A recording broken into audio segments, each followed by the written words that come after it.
Hello friend, आपका फिर से वेलकम है जिसमें करंट अफेयर्स को हम ट्रिक के द्वारा देखेंगे और ये फरवरी फर्स्ट वीक का है। ट्रिक को अदरवाइज़ नहीं लेना है। इसका उद्देश्य ये है कि आप एग्ज़ाम को क्रैक करें। ये देखिए, बहुत इंपॉर्टेंट क्वेश्चन है कि एल्बम त्रिवेणी के लिए 67th ग्रैमी पुरस्कार किसको मिला है? चंद्रिका टंडन को। ये एक भारतीय अमेरिकी गायिका हैं और साथ में एंटरप्रेन्योर भी हैं। कैसे याद रखेंगे? जैसे ग्रैमी अवार्ड मिला तो अपने आप में ये बहुत बड़ा अवार्ड है, और जब बहुत बड़ा अवार्ड लोग जीतते हैं तो कहते हैं ना कि इट्स डन। डन डन लगेगा कब? जब आप चंद्रिका टंडन लिखेंगे, यहाँ डन आ जाएगा। ट्रिक को अदरवाइज़ नहीं लेना है। ये देखिए, भारत ने संयुक्त राष्ट्र बजट में कितने मिलियन का योगदान किया है? ये बहुत इंपॉर्टेंट क्वेश्चन है, यूएन से रिलेटेड है। 37.64 मिलियन डॉलर का योगदान किया गया है संयुक्त राष्ट्र बजट में। कैसे याद रखेंगे? जैसे देखिए, 3 और 7 को जोड़े 10 आएगा, 0.64, 6 और 4 को भी जोड़े तो भी 10 आएगा। तो याद रखिएगा कि 10 वाला डिजिट है। ये देखिए, 9वें एशियाई शीतकालीन खेल 2025, इसका आयोजन जो है चाइना करेगा। ये फरवरी में होगा। ये इम्पॉर्टेंट है, एशियाई जो टूर्नामेंट्स होते हैं उससे क्वेश्चन आता ही है। माउंट तारानाकी को एक व्यक्ति के समान अधिकार दिया गया है। ये कहाँ है? ये न्यूजीलैंड में है। कैसे याद रखेंगे? जैसे किसी भी माउंट को एक इंसान के बराबर अगर राइट मिला है तो अपने आप में ये बहुत बड़ी न्यूज़ है, और न्यूज़ से आप न्यूजीलैंड याद रखिए। मैप पे इसका लोकेशन देखिएगा, ये ऑस्ट्रेलिया से थोड़ा सा यहाँ नीचे खड़ा है। मैप पर नज़र डालिएगा तो रायसीना मध्य पूर्व सम्मेलन का पहला संस्करण ये हुआ है यूएई में। ये बहुत इम्पोर्टेंट है, मिडिल ईस्ट का है, और ये चूँकि पहला हो रहा है, रायसीना मध्य पूर्व का पहला संस्करण है, तो ये बहुत इम्पोर्टेंट है। ये हुआ है अबू धाबी यूएई में।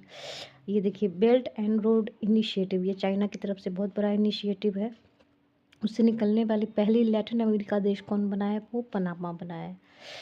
तो कैसे याद रखेंगे? जैसे बेल्ट एंड रोड है तो बेल्ट क्या हम पजामाज वगैरह में लगाते हैं जब लूज़ होता है, और पजामा से आप पनामा याद रखिएगा। ट्रिक को अदरवाइज़ नहीं लीजिएगा।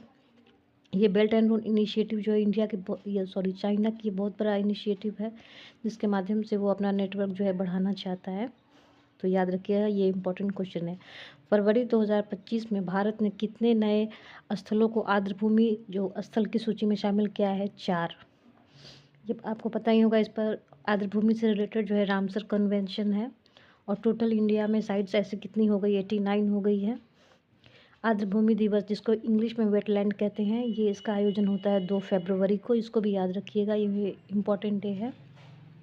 महिला अंडर 19 T20 विश्व कप, इसको जीता है भारत ने। याद रखिएगा क्योंकि ये महिला से रिलेटेड है, और महिला वाला कोई भी टूर्नामेंट जो है वो पूछा ही जाता है। ये देखिए, एयरो इंडिया 2025, इसका आयोजन हुआ है बेंगलुरु कर्नाटका में। एयर एयर हम कहाँ मिलनी चाहिए? प्रॉपर अपने घर में। जाते हैं ना कि खिड़कियाँ खुली रखें, तो घर को क्या है, बंगला भी कहते हैं, बड़ा बड़ा घर को, तो बंगला से बेंगलुरु याद रखिएगा।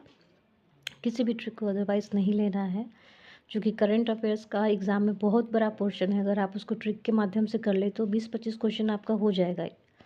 ठीक है। जल और मृदा संरक्षण जागरूकता बढ़ाने के लिए जो पहल लाई गई है उसका नाम है वाटर शेड यात्रा। कैसे याद रखेंगे? जैसे जल और मृदा मतलब वाटर और सॉइल क्या है? हमारे लिए एक बहुत बड़ा शेड है, इंसान के लिए वो बहुत बड़ा शेड है। ये शेड आपसे हट जाए तो इंसान का तो जीना मुश्किल ही हो जाएगा ना। तो इसको वाटर शेड ऐसे याद रख लीजिएगा। ट्रिक को अदरवाइज़ नहीं लीजिएगा। All the best.